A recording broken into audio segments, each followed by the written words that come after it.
और मैं आप सबके सामने लेकर आया हूँ एक छोटी सी कहानी जिसका नाम है ऊंट के प्रश्न। चलिए कहानी शुरू करते हैं। एक दिन की बात है, एक ऊंट और उसका बच्चा बातें कर रहे थे। बातों बातों में ऊंट के बच्चे ने उससे पूछा, पिताजी बहुत दिनों से कुछ बातें सोच रहा हूँ, क्या मैं आपसे उनके बारे में कुछ पूछ सकता हूँ? ऊंट बोला, हाँ हाँ बेटा जरूर पूछो, मुझसे बन पड़ेगा तो मैं जवाब जरूर दूंगा। हम ऊँटों के पीठ पर कुबड़ क्यों होता है पिताजी? ऊंट के बच्चे ने पूछा।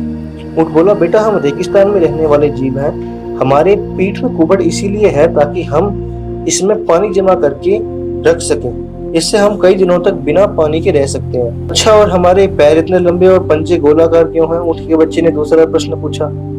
जैसा कि मैं तुम्हें बता चुका हूँ, हम रेगिस्तानी जीव हैं। यहाँ की भूमि रेतीली होती है और हमें इस रेतीली भूमि में चलना पड़ता है। लंबे पैर और गोलाकार पंजे के कारण हमें रेत में चलने में सहूलियत होती है।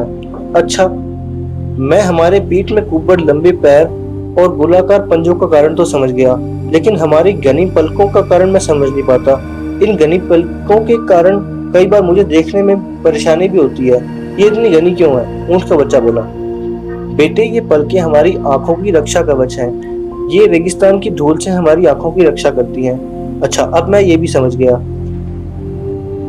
ऊंट में कुबड़ में पानी जमा कर रखने, लंबे पैर और गोलाकार पंजे रेतीली भूमि पर आसानी से चलने और घनी पलकें धूल से आंखों की रक्षा करने के लिए हैं। ऐसे में हमें तो रेगिस्तान में होना चाहिए ना पिताजी, फिर हम लोग इस चिड़ियाघर में क्या कर रहे हैं?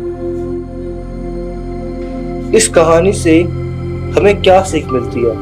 प्राप्त ज्ञान, हुनर और प्रतिभा तभी उपयोगी है जब आप सही जगह पर हैं, अन्यथा सब व्यर्थ है। कई लोग प्रतिभावान होते हुए भी जीवन में सफल नहीं हो पाते क्योंकि वे सही जगह, क्षेत्र या अपनी फील्ड जिसको हम कहें उसमें पहुंच नहीं पाते, अपनी प्रतिभा का इस्तेमाल ही नहीं कर पाते। अपनी प्रतिभा को कभी भी व्यर्थ मत जाने दें।